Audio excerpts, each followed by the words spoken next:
नमस्कार, मैं धर्मेंद्र शर्मा आज आपको सब्जेक्ट कोड MR 202 के चैप्टर नंबर 1 के बारे में बताऊंगा। कल हमने इस चैप्टर नंबर 1 के अंदर ये देखा था कि एयर कंडीशनिंग का कॉन्सेप्ट क्या होता है। उसमें हमने देखा था कि 4 बेसिक फैक्टर्स होते हैं जिनको कि कंट्रोल करना ज़रूरी होता है, जो कि थे temperature, humidity, air purity and air velocity या एयर मूवमेंट। इसके आगे आज के टॉपिक में हम देखेंगे कि एयर कंडीशनिंग सिस्टम्स का क्लासिफिकेशन यानी कि वर्गीकरण किस प्रकार से किया जा सकता है। तो एयर कंडीशनिंग सिस्टम्स जो हैं उनको हम 3 तरीक़ों से क्लासीफाई कर सकते हैं। इसमें जो पहला तरीका है वो है classification according to major function, यानी कि जो एयर कंडीशनिंग सिस्टम है उस एयर कंडीशनिंग सिस्टम को, उस वातानुकूलन तंत्र को क्या कार्य करना है। तो इस आधार पर सिस्टम्स को 2 कैटेगरी के अंदर डिवाइड किया जाता है। पहली इसके अंदर कैटेगरी होती है कंफर्ट एयर कंडीशनिंग, यानी कि आराम वातानुकूलन। कंफर्ट एयर कंडीशनिंग हम उन सिस्टम्स को बोलते हैं जिनका कि उद्देश्य किसी बंद जगह के ऊपर ऐसी कंडीशंस क्रिएट करना है जो कि ह्यूमन के हेल्थ के लिए, मानव के स्वास्थ्य के लिए, उसके कंफर्ट के लिए, आराम के लिए और उसकी एफिशिएंसी यानी कि कार्य करने की दक्षता को इम्प्रूव करने के लिए हो। यानी कि बंद जगह पे, किसी रूम में, किसी हॉल में जो भी व्यक्ति वहाँ पे रह रहे हैं उन व्यक्तियों की हेल्थ अच्छी रहे, उनको आराम का अनुभव हो और उनकी कार्य करने की दक्षता बढ़े। यदि इस पर्पज़ के लिए आपने कोई सिस्टम लगाया हुआ है तो उस सिस्टम को हम बोलेंगे कंफर्ट एयर कंडीशनिंग सिस्टम, आराम वातानुकूलन तंत्र।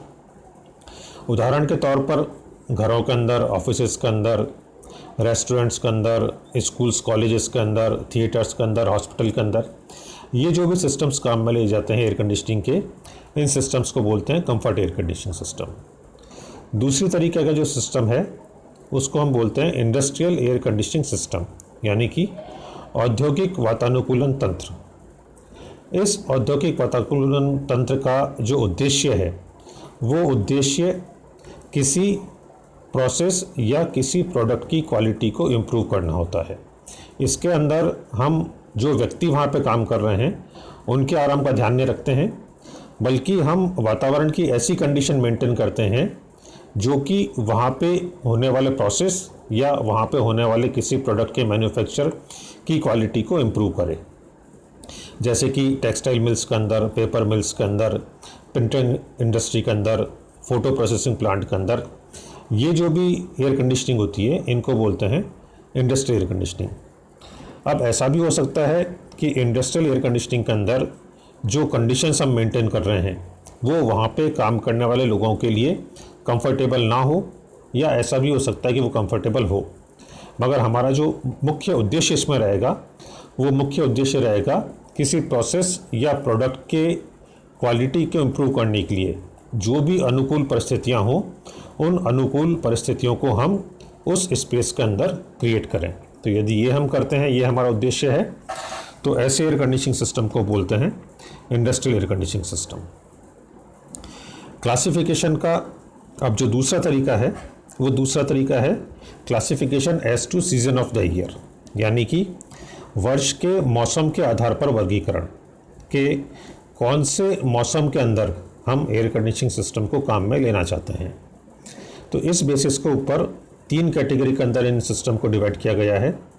विंटर एयर कंडीशनिंग सिस्टम, यानी कि जो सर्दी के अंदर काम में लिया जाए वो सिस्टम, समर एयर कंडीशनिंग, ग्रीष्म वातानुकूलन सिस्टम, और तीसरा इसके अंदर होता है year round air conditioning system, जिसको हिंदी में बोलते हैं पूर्ण वर्षीय वातानुकूलन तंत्र, यानी कि ऐसा एयर कंडीशनिंग सिस्टम जिसको कि सर्दी और गर्मी दोनों ही सीज़न के अंदर हम काम में ले सकें।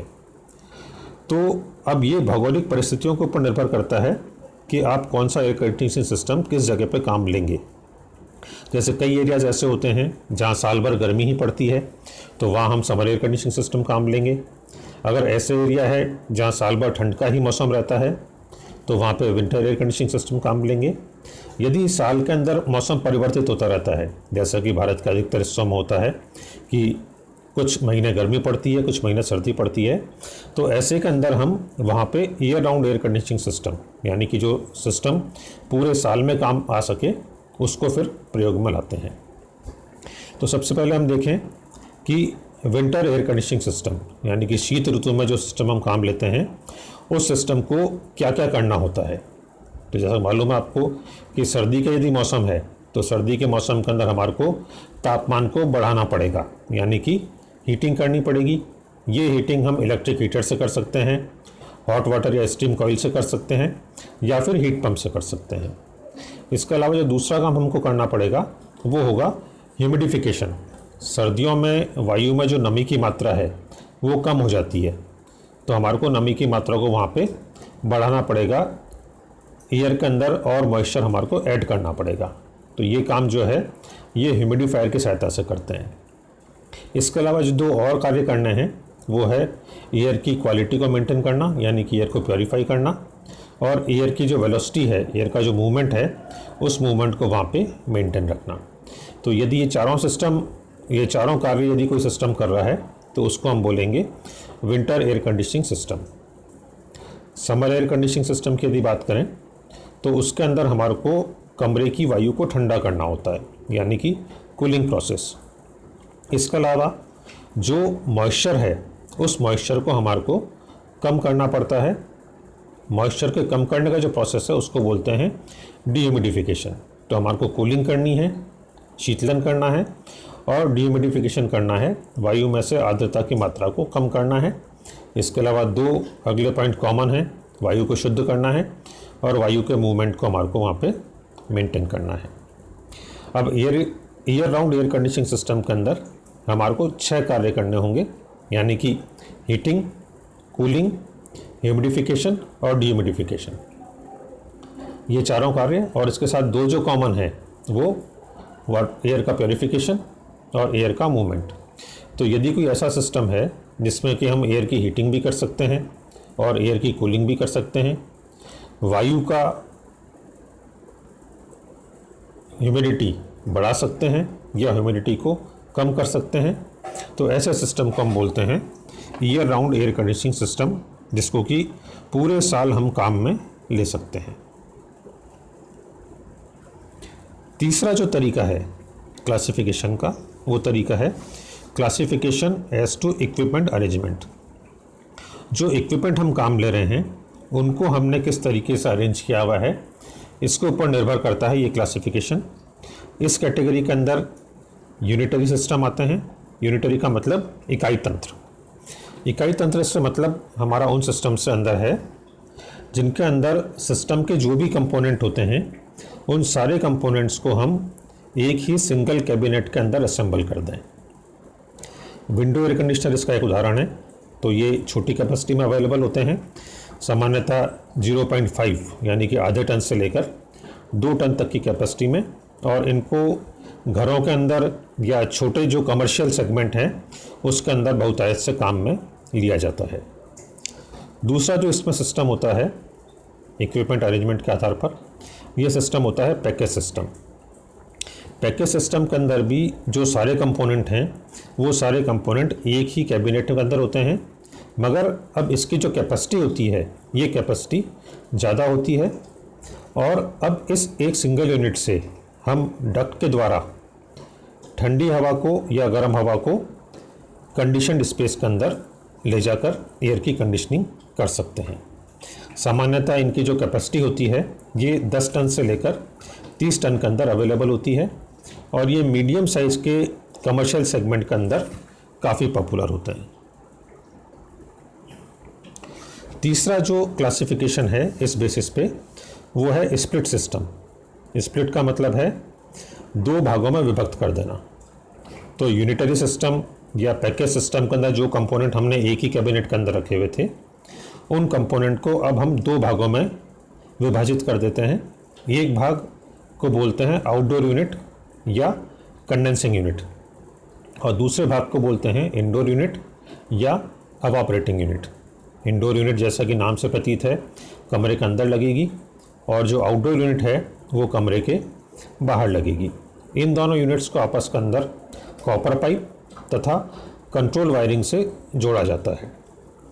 इंडोर यूनिट जो है वो कई प्रकार की होती है, जैसे कि high wall, cassette, concealed, tower या डक्टेबल। इनकी जो कैपेसिटी रेंज होती है वो सामान्यतः 1 टन से लेकर 16.5 टन के अंदर अवेलेबल होती है। कुछ कंपनीज के अंदर इससे ज़्यादा कैपेसिटी के अंदर भी स्प्लिट सिस्टम अवेलेबल हो सकते हैं। चौथा जो सिस्टम है इसी कैटेगरी में, वो सिस्टम है सेंट्रल स्टेशन सिस्टम, यानी कि केंद्रीय वातानुकूलन तंत्र। ये सामान्यतः बड़े सिस्टम होते हैं।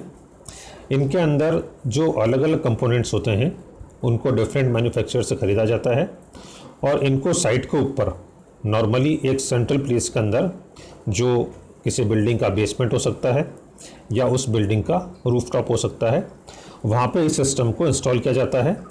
और यहाँ से अब या तो हम ठंडी और गर्म हवा को पूरी बिल्डिंग के अंदर डिस्ट्रीब्यूट कर सकते हैं, या फिर एक दूसरा ऑल्टरनेट इसके अंदर होता है कि यहाँ पे हम पानी को ठंडा कर सकते हैं या गर्म कर सकते हैं, और इस ठंडे या गर्म पानी को पाइप्स के द्वारा बिल्डिंग के अलग अलग पार्ट्स में जहाँ भी एयर कंडीशनिंग करनी हो वहाँ सप्लाई करते हैं। और पर्टिकुलर रूम के अंदर या हॉल के अंदर एक फ़ैन कॉइल यूनिट या एक एयर हैंडलिंग यूनिट लगी हुई होती है, जिसके अंदर हम ठंडा या गर्म पानी सर्कुलेट करते हैं एक कॉइल के अंदर, और इस कॉइल के ऊपर से एक पंखे की सहायता से हम वायु को गुजारते हैं, जिससे कि वायु ठंडी या गर्म होती है। तो ये इक्विपमेंट अरेंजमेंट के आधार पर 4 तरह के सिस्टम्स हैं: यूनिटरी, पैकेज, स्प्लिट और सेंट्रल स्टेशन सिस्टम। इन सब के अंदर क्या क्या कंपोनेंट्स होते हैं, ये कंपोनेंट्स के बारे में हम स्टडी करेंगे। जो नेक्स्ट इसका लेक्चर होगा, उस नेक्स्ट लेक्चर के अंदर हम इसके बारे में स्टडी करेंगे कि एक एयर कंडीशनिंग सिस्टम के अंदर क्या क्या कंपोनेंट्स होते हैं। धन्यवाद।